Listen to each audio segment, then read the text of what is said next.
नमस्कार। मेरा पूरा देश सुन रहा है। राष्ट्र की आवाज 130 करोड़ लोगों की एक ही आवाज आपके साथ। मैं हूं सरफराज, मैं सरफराज सैफी। आज आपको अग्निपथ प्लान के बारे में बताना चाहता हूं।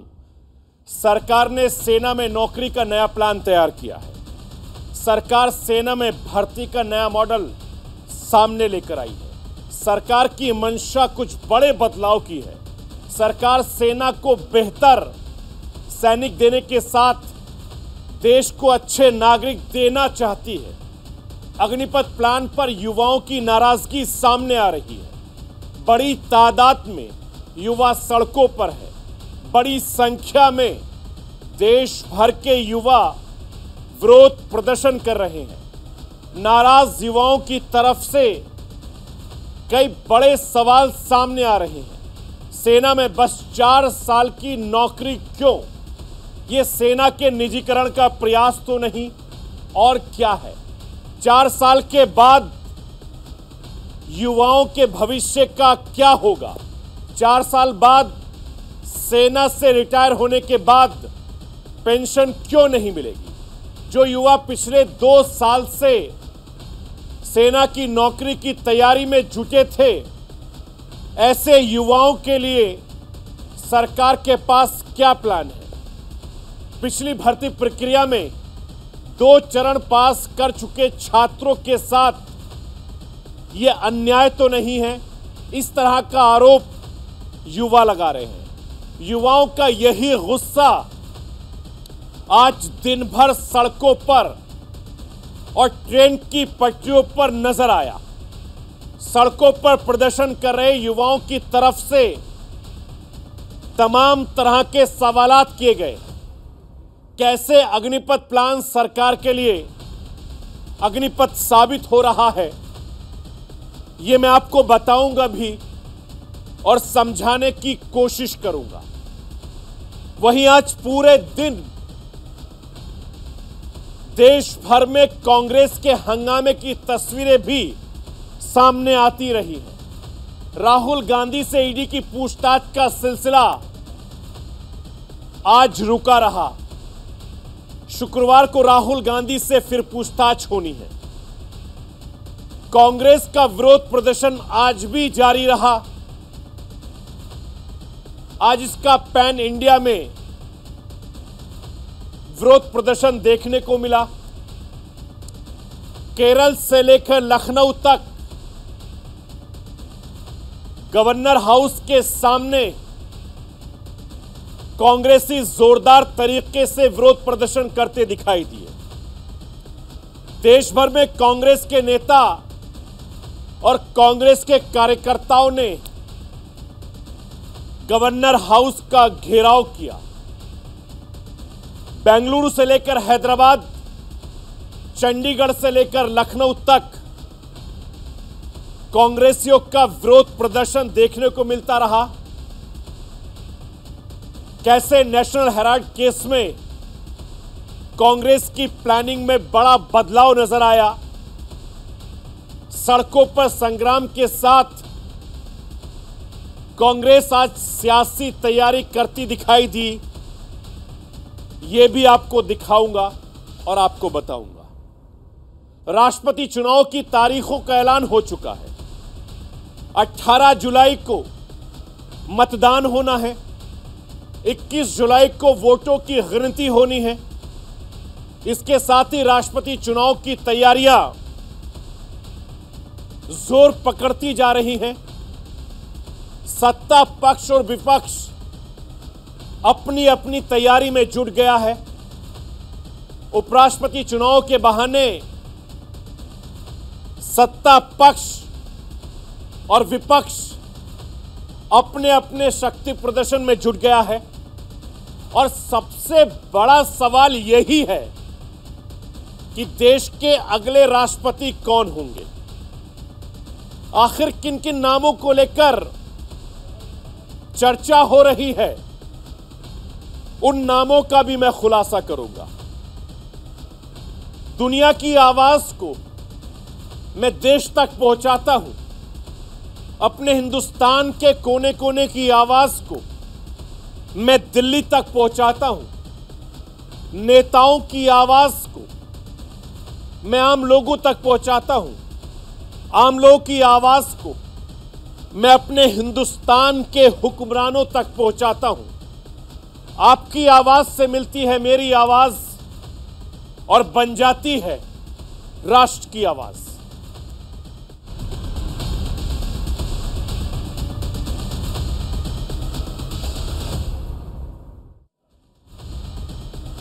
सेना में भर्ती का अग्निपथ वाला प्लान केंद्र सरकार के लिए अग्निपथ साबित हो रहा है। देश भर में सेना में नौकरी की तैयारी कर रहे युवा गुस्से में हैं। देश भर के युवा जमकर विरोध प्रदर्शन कर रहे हैं। युवाओं को इस बात का डर है कि सरकार उनके भविष्य के साथ खिलवाड़ कर रही है। मैं आपको यह बताना चाहता हूं कि अग्निपथ के पीछे सरकार की मंशा अच्छी हो, सरकार सेना में बड़े बदलाव बेहतर करना चाह रही हो, सरकार के लिए आगे का रास्ता प्लान नहीं दिखाई दे रहा है। सेना में नौकरी की तैयारी करने वाले छात्रों को किस तरीके से भरोसा दिलाएगा, उनको भरोसा नहीं हो रहा है और इसकी वजह से देश भर के युवा सड़कों पर हैं। पिछले 2 साल से सेना में भर्ती पर रोक लगी है और मौजूदा हालात ये बता रहे हैं कि अग्निपथ योजना सरकार के लिए ही अग्निपथ बन गई है और इसका जीता जागता नमूना आज हमने सड़कों पर देखा और देश भर के लाखों युवाओं का गुस्सा जमकर फूटा।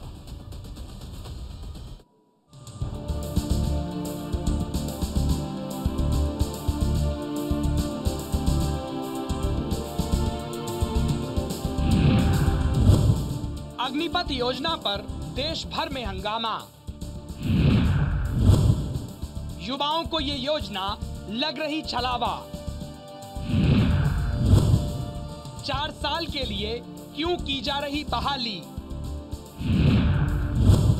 सेना में भर्ती का नया तरीका पुराने पैटर्न वालों का क्या होगा? भर्ती के इंतजार में बैठे युवाओं का क्या होगा?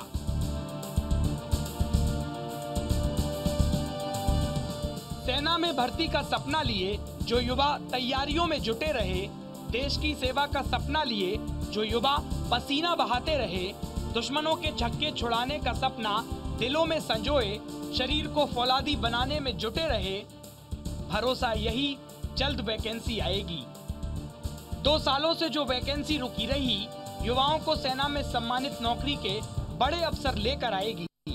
लेकिन अग्निपथ योजना आ गई। सेना में सेवा का सपना संजोए युवाओं को बड़ा झटका लगा। उनके सपनों का क्या, उनकी तैयारियों का क्या? जिनकी उम्र ज्यादा हो चली, उनके साथ ये धोखे सा नहीं तो क्या? बिल्कुल हर चीज का प्राइवेटाइजेशन हो रहा है। जो लोग शिक्षित हैं और वो जानते हैं कि हम शिक्षित हैं और हम ये चीज पा सकते। सेना की जो सेना का सेवा कोई यहाँ पे पैसा के लिए नहीं प्रोटेस्ट कर रहा है कि हमको सैलरी 40 नहीं 50,000 चाहिए। यहाँ पे प्रोटेस्ट हो रहा है कि हमें काम आगे दिन तक चाहिए। बक्सर में बवाल है। बिहार के बक्सर से शुरू हुआ बवाल आज पूरे देश में फैलता जा रहा है। बक्सर बिहार का वो जिला है जहां से सबसे ज्यादा युवा भारतीय सेना में सेवा देते रहे हैं। यहाँ की मिट्टी की ये सालों पुरानी परंपरा सी रही है। यहाँ के युवाओं की जवानी, यहाँ के युवाओं का जोश बस सेना के लिए समर्पित रहा है। बड़ी संख्या में यहाँ के युवा सेना में भर्ती का इंतजार करते रहते हैं। ऐसे में अचानक से सेना में भर्ती के नियम बदल जाएं, तो ये बड़ा झटका नहीं है तो क्या है? मामला ये है कि आर्मी के लिए सब लड़का 4 साल के लिए जो होगा, थोड़ी इतना लड़का सब तैयारी कर रहा है। 3 साल में ये नियम लगा हुआ है, कोई वैकेंसी नहीं है, चारों तरफ से प्रतिबंध है। बेरोजगार आदमी कहाँ जाएगा? सड़क पर ही जाएगा तो कहाँ जाएगा?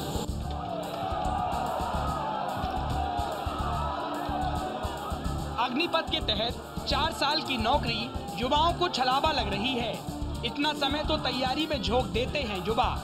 ट्रेन रोककर पटरी पर बैठे युवा सरकार से नियमों में बदलाव की मांग कर रहे हैं।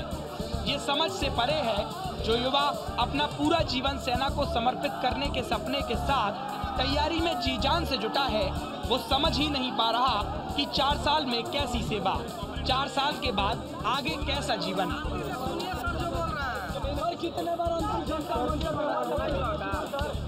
आर्मी जो है बहुत सारे बच्चों का होता है क्या कि वो देश की सेवा के लिए सम्मानित अपना जीवन करना चाहते हैं, समर्पित करना चाहते हैं। लेकिन 4 साल में आप किस तरह का सेवा कर पाइएगा? अगर आप खुद का दुकान भी खोलते हैं तो उसको सेटल होने में कम से कम 5 से 6 साल लग जाता है। और 4 साल में आप हमारे भविष्य को, बच्चों को भविष्य को, जितने भी मिलिट्री वाले हैं, आर्मी वाले, जो भी फौज में देश की सेवा में जाना चाहते हैं, उनको आप 4 साल का समय दे रहे हैं, जिसमें 75% अगर आपके काम से खुश होगी सरकार तब आपको फिर से नियुक्ति देगी, अदरवाइज आपको हटा देगी। तो आप बताइए 4 साल में बच्चों का भविष्य क्या होगा? बक्सर से फैली विरोध की आग पूरे बिहार में फैल गई। मुजफ्फरपुर, बेगूसराय, जहानाबाद, पटना, हर जगह से छात्रों के प्रदर्शन की तस्वीरें सामने आने लगी। 2 दिनों में ये बवाल पूरे बिहार में फैल गया। हर तरफ छात्रों की आक्रोशित भीड़ प्रशासन की मुसीबत बढ़ा रही है। नवादा में भी छात्र सड़क यातायात बाधित करते नजर आए, सड़कों पर आग लगाकर उग्र प्रदर्शन करते नजर आए, ट्रेन की पटरियों पर प्रदर्शन करते नजर आए। एग्जाम पहले करवाया जाए, टीओडी को वापस लिया जाए। हम लोग से यही लास्ट मांग है और कोई मांग सरकार से नहीं है। उसके तहत इसको वापस लेना है सरकार को। एग्जाम कराया जाए, कोई भी हर हालत में इसको वापस लेना है, इसको वापस किसी भी कीमत में लेना है वापस। हम लोग इसको वापस के दिन मानेंगे नहीं, यही प्रदर्शन होगा और एग्जाम जल्द से जल्द कराया जाए। देखते ही देखते अग्निपथ योजना के विरोध की चिंगारी पूरे देश में फैल चुकी है। बिहार से सटे झारखंड में भी छात्रों का हंगामा देखने को मिला। सैकड़ों की संख्या में युवकों ने सेना भर्ती ऑफिस के सामने नारेबाजी कर सरकार की नई सेना भर्ती योजना का विरोध किया। पुरानी प्रक्रिया के तहत ही भर्ती की मांग की। भर्ती की उम्र की सीमा भी 2 साल बढ़ाने की मांग छात्रों की तरफ से रखी गई। जो कि हम लोग का कल कॉन्फ्रेंस हुआ, जिसमें से सभी को ये कर दिया कि एग्जाम 2020 में हुआ था मार्च में, उसको लेकर रद्द कर दिया गया है। हम लोग जाए तो जाए, एज खत्म हो गया है, माँ-बाप घर पे बैठे हुए हमारे साथी फांसी लगा रहे हैं। हम लोग जाए तो कहाँ जाए? जवाब देना होगा सरकार को। 4 साल की भर्ती उनको बेटा हुआ कराए, हम लोग जाएंगे। उत्तर प्रदेश के कई शहरों में सेना भर्ती की अग्निपथ योजना का विरोध देखने को मिला। मथुरा में छात्रों ने NH2 को घंटों तक जाम कर दिया। राहगीरों को बड़ी परेशानी का सामना करना पड़ा। लंबा ट्रैफिक जाम लग गया। छात्रों की मांग वही रही, नई भर्ती प्रक्रिया पर तत्काल रोक लगाई जाए, पुरानी प्रक्रिया के तहत शुरू की गई भर्ती को पूरा किया जाए। सर, एक तो हमारी टीओडी की मांग है, इसको हटाइए, और दूसरा जो एग्जाम को कैंसिल कर रहे हैं ना, उसको रुकवाइए। मतलब एग्जाम होना चाहिए। फौज की तैयारी कोई पैसे वाला नहीं करता है, गरीब घर से करते हैं। हमसे पूछो कितना पैसा खर्च हो गया, 3 साल से मेहनत कर रहे हैं, कोई भर्ती नहीं आई है अभी तक। औरैया में भी पुलिस प्रशासन को छात्रों को मनाने में काफी मशक्कत करनी पड़ी, लेकिन छात्र जो सवाल सामने रख रहे थे उसके जवाब देना वाकई प्रशासन के लिए मुश्किल दिखाई दिया। वो सारे जो विद्यार्थी हैं वो सब ओवररेट होते हैं। मैं भी 6 तारीख को ओवररेट हो जाऊँगा इसलिए। और मैं मेडिकल और मैं मेडिकल और फिजिकल पास हूँ। मेरा रिटन एग्जाम 2 साल से लटका हुआ, कोरोना साल से लेकर अभी तक हुआ है। अब बताइए। देश के दूसरे हिस्सों से भी प्रदर्शन की तस्वीरें सामने आई।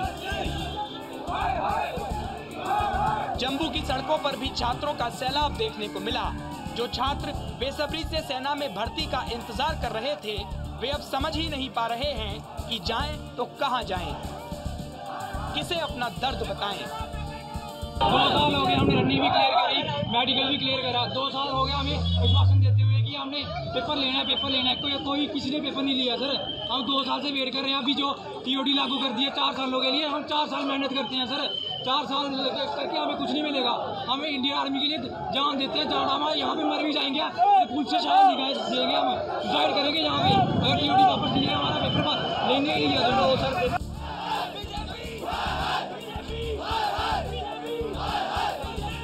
दिल्ली से सटे गुरुग्राम में भी छात्र अग्निपथ योजना से आक्रोशित नजर आए। छात्रों ने सड़कों को जाम कर दिया, घंटों तक यातायात ठप नजर आया। हरियाणा से भी बड़ी संख्या में युवा सेना में जाते रहे हैं। बचपन से ही सेना में सेवा का सपना लेकर बड़े होते रहे हैं। सालों तैयारी में जुटे रहते हैं। ऐसे में भर्ती नियमों में अचानक से किए गए बदलाव इन्हें परेशान कर रहे हैं। हम ना चाह हमारी कैलाश और बालक मरन लगते आ रहे हैं। मर तो वैसे चुका है, हम और भी मरन लगते आ रहे हैं। टीओडी हटाओ भाई, इनका पेपर करवाओ जल्द से जल्द। सबसे पहले हमारा एग्जाम करवाओ। एग्जाम भारतीय थल सेना का एग्जाम करवाना पड़ेगा उनको। मोदी सरकार को जिस तरह किसान आंदोलन में झुकना पड़ेगा, जवान आंदोलन में भी उसी तरह झुकना पड़ेगा। समझ गए मोदी सरकार।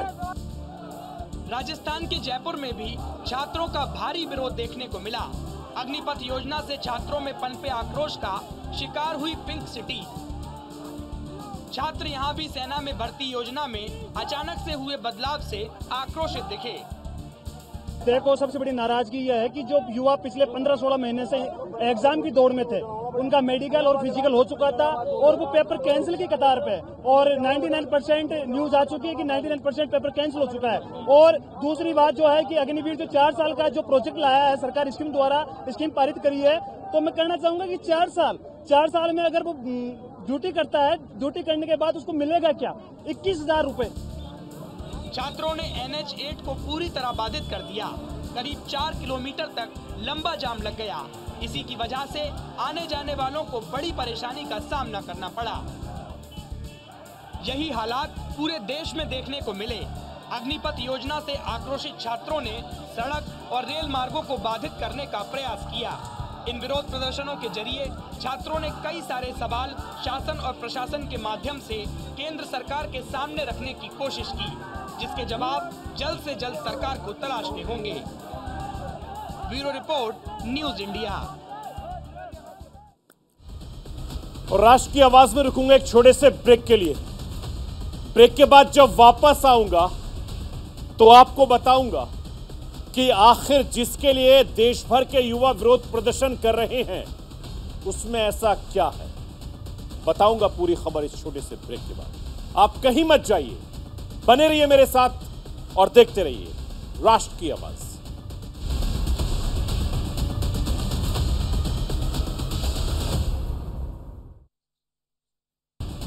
ब्रेक के बाद एक बार फिर आपका स्वागत है राष्ट्र की आवाज में।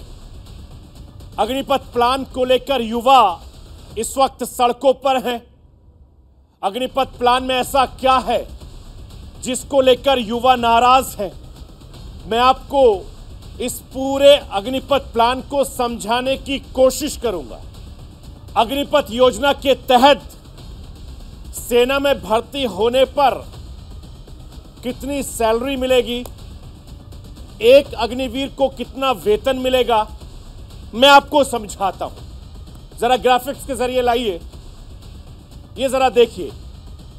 पहले साल जो सैलरी होगी वो 30,000 रुपये होगी पहले साल में, और इन हैंड जो सैलरी मिलेगी यानी अग्निवीर के जो खाते में जाएगी वो 21,000 रुपये जाएगी।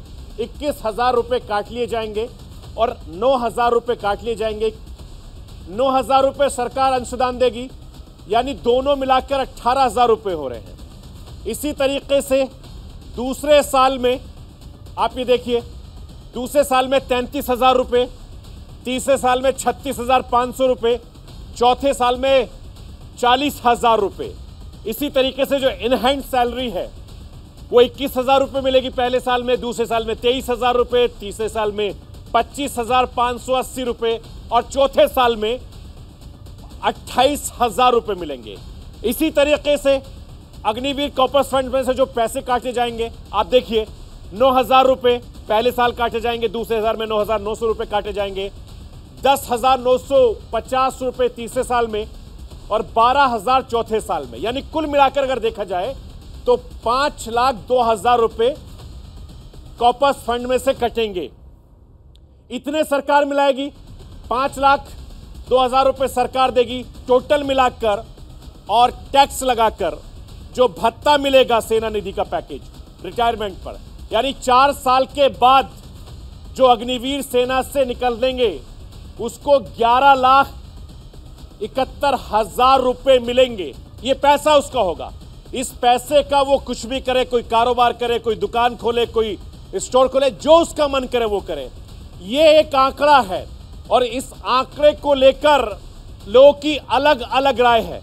मैं इसीलिए राष्ट्र की आवाज के जरिए अपने देश के युवाओं को सिंपल भाषा में समझाने की कोशिश कर रहा हूं कि किस तरीके से हमारे देश के जो सैनिक अग्निवीर हैं उनको सैलरी मिलेगी और किस तरीके से 4 साल की वो नौकरी करने के बाद वो कुछ भी कारोबार कर सकते हैं।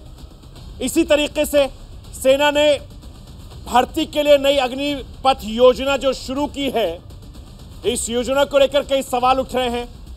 जो सवाल उठ रहे हैं वो सवाल क्या है, उसकी योजना क्या है, मैं आपको समझाने की कोशिश करता हूं। स्क्रीन पर लाइए। अग्निपथ योजना क्या है? चूंकि हमारे देश और तमाम जो लोग हैं वे समझना चाह रहे हैं कि अग्निपथ योजना क्या है, सरकार इसे क्यों शुरू कर रही है, इसके पीछे मंशा क्या है, वो मैं आपको समझाने की कोशिश करूंगा। 6 महीने तक अग्निपथ के जरिए ट्रेनिंग दी जाएगी, 4 साल की नौकरी होगी। 4 साल की नौकरी के बाद कितनों की सेना में पक्की नौकरी मिलेगी ये भी साफ हो गया है। 25% अग्निवीरों को नौकरी पर रखा जाएगा। सेना से बाहर हुए अग्निवीरों को पेंशन की सुविधा नहीं होगी।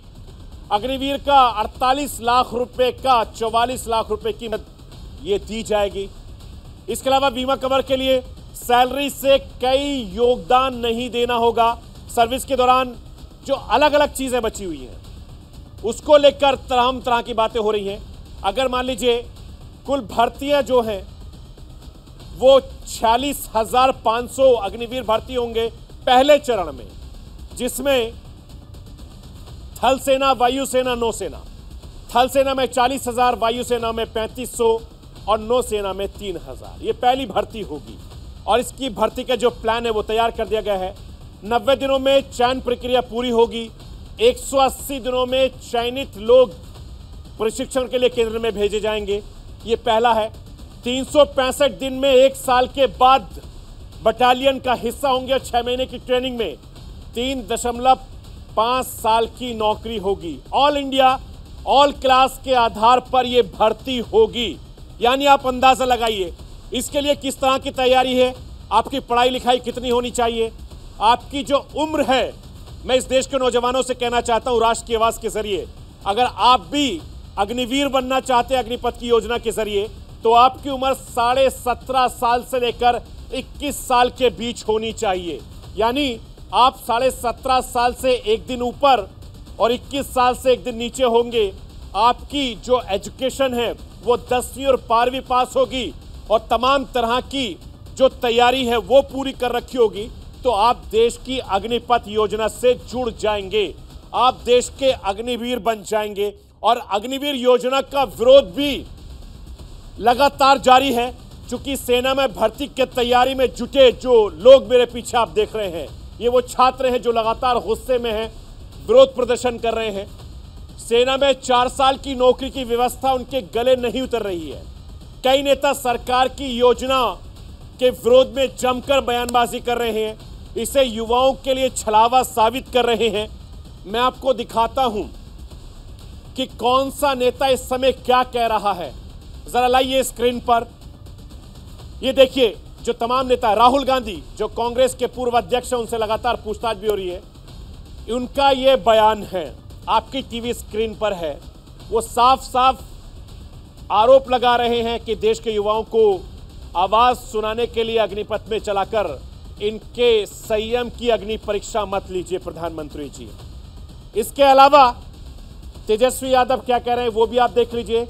तेजस्वी यादव का भी गंभीर आरोप है सरकार के ऊपर, और जिस संकल्प की बात सरकार ने कही थी वो अग्निपथ संविदा नहीं बल्कि शिक्षित युवाओं के लिए सेना में एक तरह से जो स्कीम की बात कर रहे हैं नरेगा की, उसकी बातों का वो जिक्र यहां पर करते नजर आए हैं। आपकी टीवी स्क्रीन पर ये मैं ट्वीट दिखा रहा हूं। हालांकि इतना मायावती का आप ट्वीट पढ़ लीजिए। मायावती ने भी इस पर सवाल खड़े किए हैं अगर आप पढ़ पा रहे हो इस ट्वीट को तो पढ़ लीजिए। क्या कह रही हैं मायावती, क्या कह रहे हैं अखिलेश यादव और इसके अलावा जो तमाम नेता हैं। ये तमाम तरह के आरोप हैं और इन आरोपों को लेकर जो सवाल खड़े हो रहे हैं उसको लेकर वरुण गांधी भी आ गए हैं। हालांकि वरुण गांधी सांसद हैं बीजेपी के, वो भी सरकार के ऊपर गंभीर आरोप लगाते नजर आ रहे हैं। और यही बात है कि तमाम जो नेता हैं वो ट्वीट के जरिए अपनी अपनी बातों को कहते नजर आ रहे हैं। लेकिन सैनिक क्षमता के मामले में भारत कहां खड़ा है, दुनिया के कई देशों की तुलना में मैं आपको समझाने की कोशिश करता हूं। लाइए स्क्रीन पर आप देखिए हमारे देश की ताकत कितनी है, बहुत कम लोगों को पता है। लेकिन राष्ट्रीय आवाज के जरिए मैं ये बताने की कोशिश करता हूं कि देखिए कि हमारे देश में सबसे पहले अमेरिका का जिक्र करते हैं। ये अमेरिका है, इनके पास 14 लाख सैनिक हैं और सालाना जो खर्चा है वो 62 लाख करोड़ का खर्चा अमेरिका करता है। चीन की बात कर लीजिए, चीन जो है 21,80,000 सैनिक है चीन में, चाइना में। और सबसे ज्यादा यानी दुनिया में सबसे ज्यादा अगर कोई खर्च अपने सैनिकों पर करता है तो वो चाइना करता है। 122 लाख करोड़ वो अपने सैनिकों पर खर्च करता है। मैं अगर अपने हिंदुस्तान की बात करूं, अपने देश की बात करूं, तो हमारे भारत के पास 13,25,000 कमोवेश सैनिक हैं और 6 लाख करोड़ रुपए कमोवेश खर्च होते थे। हालांकि आंकड़ा लगभग 5 लाख करोड़ के आसपास हो गया। तो आप अंदाजा लगाइए, मैं 3 देशों की तस्वीरें दिखा रहा हूं आपकी टीवी स्क्रीन पर। इस स्क्रीन के जरिए आप देखिए कि कौन सा देश, अमेरिका, चीन, भारत, वहां पर कितने सैनिक हैं, कितना खर्चा होता है। लेकिन सबसे ज्यादा सैनिक चीन के पास है, 21,80,000 सैनिक उनके पास है और खर्चा भी 122 लाख करोड़ का है। आप अंदाजा लगाइए इस बात का। तो ये तो हो गई सेना की बात। लेकिन जो मेरे पीछे तस्वीरें इस समय आप देख रहे हैं, मैं इन तस्वीरों का जिक्र करना चाहूंगा। राहुल गांधी से ईडी पूछताछ कर रही है। हालांकि आज उनको छूट दी गई, कल उनसे फिर पूछताछ होगी। लेकिन उसके बावजूद भी कांग्रेस के नेता विरोध प्रदर्शन कर रहे हैं और लगातार एक के बाद एक तमाम राज्यों में विरोध प्रदर्शन हो रहा है, हंगामा हो रहा है। नेशनल हेराल्ड केस में राहुल गांधी ईडी की पूछताछ कांग्रेसियों की नाराजगी की वजह बन गई है और देश भर को जो तमाम कांग्रेस के नेता कार्यकर्ता हैं वो आज भी प्रदर्शन कर रहे हैं।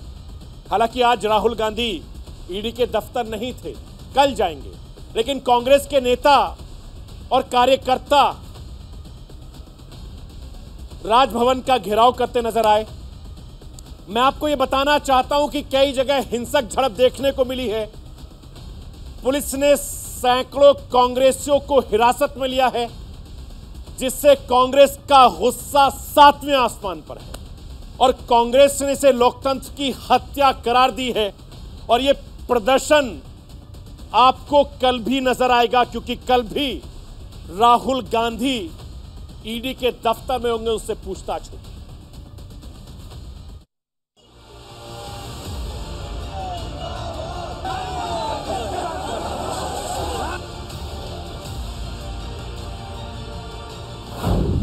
राहुल गांधी से पूछताछ पर कांग्रेस में उबाल।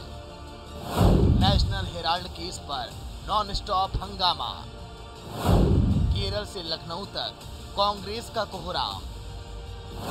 देश भर में राजभवन पर कांग्रेस का संग्राम। कांग्रेस के पूर्व अध्यक्ष राहुल गांधी से नेशनल हेराल्ड मामले में ईडी की पूछताछ कांग्रेस नेता को रास नहीं आ रही। कांग्रेस के नेता और कार्यकर्ता अपने सुप्रीम नेता राहुल गांधी से पूछताछ के विरोध में सड़कों पर उतर आए हैं।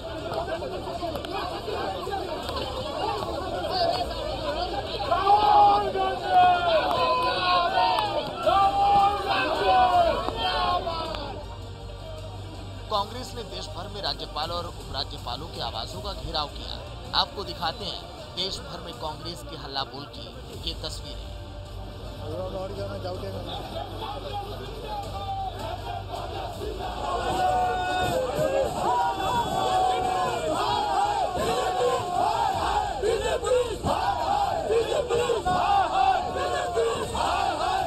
केरल के तिरुवनंतपुरम में कांग्रेस कार्यकर्ताओं ने जमकर हंगामा किया। पुलिस को हंगामे पर उतारू कांग्रेस कार्यकर्ताओं को हटाने के लिए वाटर कैनन और आंसू गैस का इस्तेमाल तक करना पड़ा। वहीं बेंगलुरु में कर्नाटक कांग्रेस अध्यक्ष नेता डी शिव कुमार की अगुवाई में जमकर बवाल काटा, पुलिस से हाथापाई की। इस दौरान पुलिस ने कार्यकर्ता और नेताओं को हिरासत में ले लिया। तीसरी तस्वीर हैदराबाद की है, जहाँ राहुल गांधी से पूछताछ को लेकर जमकर प्रदर्शन किया गया। वर्कर्स ने सड़क पर टायर में आग लगा दी और पुलिस से हाथापाई की। वहीं जम्मू में भी कांग्रेस के नेताओं ने जमकर प्रदर्शन किया, राजभवन तक बढ़ने की कोशिश की, लेकिन पुलिस की बैरिकेडिंग की वजह से राजभवन तक जाने में सफल नहीं हो पाए। दिल्ली में भी ईडी की पूछताछ के विरोध में कांग्रेस के कार्यकर्ताओं ने विरोध मार्च निकाला। ट्रॉमा सेंटर से राजभवन तक कांग्रेस के बड़े नेताओं और कार्यकर्ताओं ने प्रदर्शन किया। कांग्रेस के कार्यकर्ताओं पर दिल्ली पुलिस की तरफ से वाटर कैनन का इस्तेमाल किया गया, जबकि चंडीगढ़ में भी कांग्रेस के कार्यकर्ता सड़कों पर उतर गए। पूरे जोश और नारेबाजी के साथ पुलिस ने उन्हें तितर बितर करने के लिए वाटर कैनन का इस्तेमाल भी किया। 90 कांग्रेस नेताओं को हिरासत में लिया गया। वहीं लखनऊ में कांग्रेस के कार्यकर्ता प्रदर्शन करते हुए राजभवन की तरफ बढ़ रहे थे, उन्हें भी पुलिस ने रोकने की कोशिश की, उनकी पुलिस से झड़प हो गई। वही तस्वीर राजस्थान के जयपुर की है। यहाँ सैकड़ों की तादाद में कांग्रेस के कार्यकर्ता सिविल लाइन फाटक पर जमा होकर हंगामा किए और राजभवन का घेराव करने की कोशिश की, लेकिन पुलिस की मौजूदगी में कांग्रेस के कार्यकर्ताओं की एक भी ना चली और वे राजभवन तक नहीं पहुँच पाए। इसके बावजूद कांग्रेसियों ने जमकर बवाल काटा।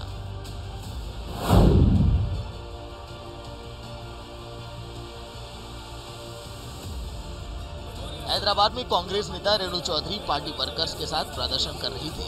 पुलिस ने रेणुका चौधरी को रोकने की कोशिश की तो रेणुका गुस्से में आ गई और पुलिस और एक अधिकारी की कॉलर पकड़ ली। इसके बाद महिला पुलिस ने रेणुका चौधरी को हटाया।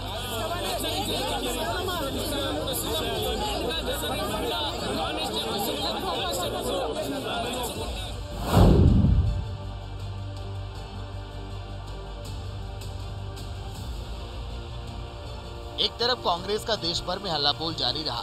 इस दौरान कांग्रेस के नेता और पुलिस में हुई गुत्थुगुत्थी पर कांग्रेस ने विरोध जताया। वहीं दूसरी ओर कांग्रेस ने सियासी जामा पहनाने में भी देरी न की। कांग्रेस के नेताओं का एक डेलीगेशन लोकसभा स्पीकर ओम बिरला से मिला, पुलिस ज्यादती की शिकायत की। वहीं दूसरा प्रतिनिधिमंडल राज्यसभा के सभापति से मिलकर कांग्रेस नेता पर प्रदर्शन के दौरान हुए पुलिसिया जुल्म का विरोध जताया और हिरासत में लिए गए नेताओं को छोड़ने की अपील की। हमारे पार्लियामेंट मेंबर्स को हरास करना, मेंटली टॉर्चर करना, ये उनका इरादा रहने की वजह से हम लोगों का जो हक है, प्रिविलेज है, उसका वायलेशन हुआ है। और जो संविधान में हमको खासकर स्वतंत्रता और हमारा जो फ्रीडम है, इसके ऊपर हनन हुआ है। इसीलिए हम ये चाहते हैं कि चेयर में इसका संज्ञान में ले और प्रिविलेज के जो बनता है उस प्रिविलेज को वो नोटिस देकर उनको बुलाए और हमारे हकूक की रक्षा करें। ये आज की जो तानाशाही की सरकार, ये तानाशाही की सरकार सारे दिल्ली को एक किले में तब्दील कर दिए हैं और यहाँ लगातार हमारे खिलाफ, एमपी के खिलाफ, कांग्रेस पार्टी की आम कार्यकर्ता के खिलाफ ये लोग लगातार हमला बोले जा रहे हैं कि इस तरीके की अत्याचार करना कि हिंदुस्तान की ये अमृतकाल की ये नज़ारा है। हम लोग गांधी जी की दिखाए हुए मार्ग पे शांतिपूर्ण तरीके से हमारा बात रखने की कोशिश किए, ये क्या गुनाह है? मैं सरकार से पूछना चाहती हूँ।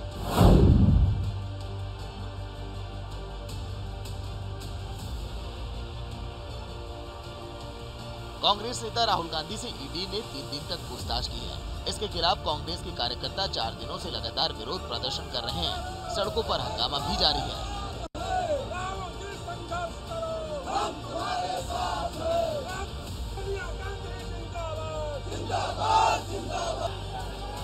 इसी कड़ी में चेन्नई और बिहार में भी कांग्रेसी नेता ने नेशनल हेराल्ड मामले में पूछताछ पर विरोध जताया। प्रदर्शन कर रहे कांग्रेस के नेता के.एस. अलगिरी ने कहा कि दिल्ली के कांग्रेस कार्यालय में पुलिस के घुसने का कोई मतलब नहीं है, हम कोई आतंकवादी नहीं है। वहीं बिहार प्रदेश के अध्यक्ष मदन मोहन झा के साथ पुलिस की जमकर झड़प हुई। बिहार कांग्रेस कमेटी राज्यपाल को ज्ञापन सौंपने के लिए सदाकत आश्रम से राज्यपाल भवन पहुंची, लेकिन पुलिस ने गवर्नर से नहीं मिलने दिया।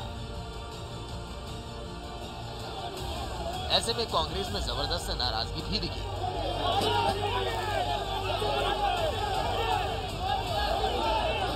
बहुत गलत है और जिस तरीके से कांग्रेस पार्टी जिस तरीके से कांग्रेस हेडक्वार्टर्स में जाकर के कांग्रेस के कार्यकर्ताओं के साथ पुलिस ने बदसलूकी करी है, ये गलत है। हमारे लोकतंत्र के अंदर प्रमुख विपक्षी पार्टी का ऑफिस उसका मंदिर होता है और किसी भी मंदिर के ऊपर हमला हम लोग इस तरीके से बर्दाश्त नहीं करेंगे। किसी भी ऑफिस के अंदर कैसे घुस सकते हैं आप? ऑफिस में अगर ऑफिस के अंदर कार्यकर्ता नहीं जाएंगे तो कहाँ जाएंगे? जो हालात देश में बने हैं वो बात सिर्फ एक नेता एक पार्टी की नहीं है। बात यह है कि सत्ता का विरोध करना एक तरह से अपराध बन गया है और पूरी ताकत के साथ सरकार की एजेंसीज किलाबंदी करती हैं, लोगों को अपनी बात रखने से मना करती हैं। और जो ये केस है ये 7 साल के बाद जानबूझ के इसको उठाया गया है। इसमें कोई तथ्य नहीं है, इसमें कोई FIR नहीं है, इसमें कोई प्रमाण नहीं है। ये तो सिर्फ एक मानसिक दबाव और एक नेता की छवि को धूमिल करने की जो कोशिश है उस लिहाज से किया जा रहा है। जांच के लिए हम सब तैयार हैं, जांच करो आप, लेकिन आपकी जो मंशा है उसको हम एक्सपोज करेंगे। भाजपा का विरोध करना मतलब अपने आप इन एजेंसीज को न्योता देना। बहरहाल कांग्रेस नेशनल हेराल्ड मामले को भुनाने में जुटी है। पार्टी ने पूरी तरह से केंद्र के खिलाफ आक्रामक रुख अपना लिया, लेकिन इन सबके बीच कांग्रेस के पूर्व अध्यक्ष राहुल गांधी से ईडी शुक्रवार को भी पूछताछ करने वाली है। वहीं कांग्रेस 17 जून को हर जिले में प्रदर्शन की तैयारी भी कर चुकी है। ऐसे में साफ है कि नेशनल हेराल्ड मामले में कांग्रेस का नॉन स्टॉप प्रदर्शन फिलहाल थमने वाला नहीं है।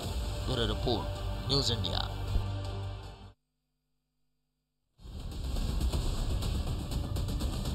तो ये थी राष्ट्र की आवाज। बाकी खबरों के लिए आप बने रहिए न्यूज इंडिया के साथ।